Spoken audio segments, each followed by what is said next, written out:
Voici votre texte entièrement traduit en français, avec un ton fluide et émotionnel adapté pour une narration. Il y a un changement silencieux qui se produit dans les relations après 50 ans. Ce n'est pas bruyant, il n'y a pas d'annonce. Mais lentement, profondément, les choses commencent à changer. Et la vérité, c'est que la plupart des couples n'en parlent pas. Non pas parce qu'ils ne s'aiment plus, mais parce qu'ils ne trouvent pas toujours les mots. Vous pourriez vous reconnaître dans certains de ces aspects. Et si c'est le cas, sachez ceci, vous n'êtes pas seul. L'intimité après 50 ans ne disparaît pas, elle évolue. Ce qui semblait autrefois spontané peut maintenant paraître intentionnel. Ce qui était physique devient plus émotionnel. Beaucoup de couples remarquent que leur connexion devient moins une question d'intensité, et davantage une question de présence. Mais voici la lutte silencieuse, ils ne savent pas toujours comment s'adapter. Ils peuvent regretter ce qui était. Ils peuvent être confus face à ce qui est. Et au lieu d'en parler, ils gardent le silence. La vérité, c'est que l'intimité ne s'éteint pas, elle se transforme. Et lorsque les couples apprennent à accepter cette transformation, ils découvrent souvent une forme de proximité encore plus profonde qu'avant. Cela ne se produit pas du jour au lendemain. Il n'y a pas de dispute, pas de moment dramatique, juste, de la distance. Les conversations deviennent plus courtes. Les moments deviennent plus silencieux. La connexion devient plus fragile. Beaucoup de couples de plus de 50 ans commencent à se sentir comme des colocataires plutôt que comme des partenaires. Et le plus difficile, ils ne savent même pas quand cela a commencé. Cette distance n'est pas toujours liée à la disparition de l'amour. Parfois, c'est simplement la vie qui s'interpose. Des années de responsabilité, de stress, de routine, tout cela crée lentement un espace entre deux personnes qui étaient autrefois inséparables. Mais voici une vérité importante, la distance peut être reconstruite, si elle est reconnue. En vieillissant, quelque chose de plus profond émerge. Une question silencieuse, est-ce que je compte encore ? Beaucoup de personnes de plus de 50 ans ressentent une forme d'invisibilité, non seulement dans la société, mais parfois même dans leurs propres relations. Elles peuvent se demander si leur partenaire les voit encore, pas seulement physiquement, mais émotionnellement. Ce n'est pas une question de vanité.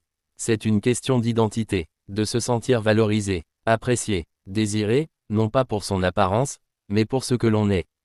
Lorsque ce besoin reste inexprimé, il peut créer une tristesse silencieuse. Mais lorsqu'il est reconnu, même de petits gestes peuvent le raviver. Un regard, un compliment, un moment d'attention sincère. Parfois, c'est tout ce qu'il faut pour rappeler à quelqu'un, tu es toujours vu. Après des décennies ensemble, de nombreux couples pensent tout savoir l'un sur l'autre. Mais paradoxalement, cette certitude peut affaiblir la communication. Ils cessent de poser des questions. Ils cessent d'exprimer leurs sentiments. Ils commencent à attendre une compréhension sans explication. Et lorsque ces attentes ne sont pas comblées, la frustration s'installe. Non pas parce que l'amour a disparu, mais parce que la communication a changé. Voici ce que beaucoup ne réalisent pas, les relations à long terme nécessitent de nouvelles conversations. Les gens évoluent, les pensées changent, les émotions se transforment, et rester connecté signifie continuer à se redécouvrir, même après 30 ou 40 ans. Avec le temps, les priorités émotionnelles changent. L'un peut rechercher davantage de proximité. L'autre peut valoriser plus d'indépendance. L'un peut vouloir des conversations profondes. L'autre peut préférer la paix et la simplicité. Aucun des deux n'a tort. Mais lorsque ces différences ne sont pas comprises, elles peuvent créer des tensions. Beaucoup de couples luttent en silence ici, parce qu'ils ne veulent pas paraître exigeants ou difficiles. Alors ils répriment leurs besoins. Et avec le temps, ce silence crée de la distance. La clé n'est pas d'éliminer les différences, mais de les comprendre.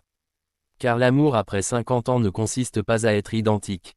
Il s'agit d'être conscient. Au moment où un couple atteint 50 ans ou plus, il a traversé beaucoup de choses ensemble. Des souvenirs, des défis, des erreurs, et parfois, des douleurs non résolues. De petites blessures qui n'ont jamais été vraiment exprimées.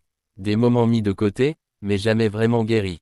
Avec le temps, ces expériences ne disparaissent pas. Elles s'installent, influençant silencieusement la manière dont les partenaires se perçoivent, réagissent et se connectent. Beaucoup de couples portent ce poids émotionnel sans s'en rendre compte, et cela peut créer une tension subtile même dans les moments paisibles. Mais voici la vérité, la guérison n'a pas de date d'expiration. Même après des décennies, la compréhension et le pardon peuvent apporter une nouvelle forme de paix. C'est peut-être la lutte la plus silencieuse de toutes, la conscience du temps.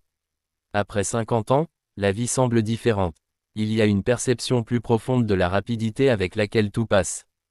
Une réalisation silencieuse que l'avenir est, plus limité qu'avant. Et avec cela vient une question que beaucoup n'osent pas dire à voix haute, profitons-nous vraiment du temps qu'il nous reste? Cette pensée peut rapprocher, mais elle peut aussi créer de la pression. Certains couples deviennent plus forts grâce à cela. D'autres ressentent un regret silencieux. Des moments qu'ils auraient voulu vivre autrement. Des mots qu'ils auraient aimé dire plus souvent. Mais voici quelque chose de puissant, il n'est jamais trop tard pour changer la manière dont on se présente dans une relation.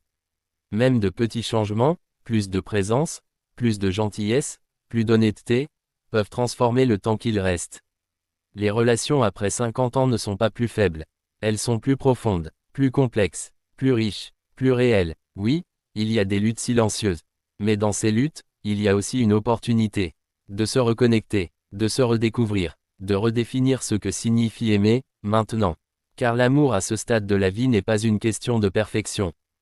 C'est une question de présence. De se choisir, encore et encore. Non pas par habitude, mais par compréhension. Alors si vous vous reconnaissez dans ces luttes, ne les voyez pas comme des problèmes. Voyez-les comme des invitations, à parler, à écouter, à ressentir, et surtout, à grandir ensemble d'une manière que seul le temps peut enseigner. Parce que parfois, les histoires d'amour les plus puissantes sont celles qui continuent silencieusement, longtemps après que le monde ait cessé de regarder.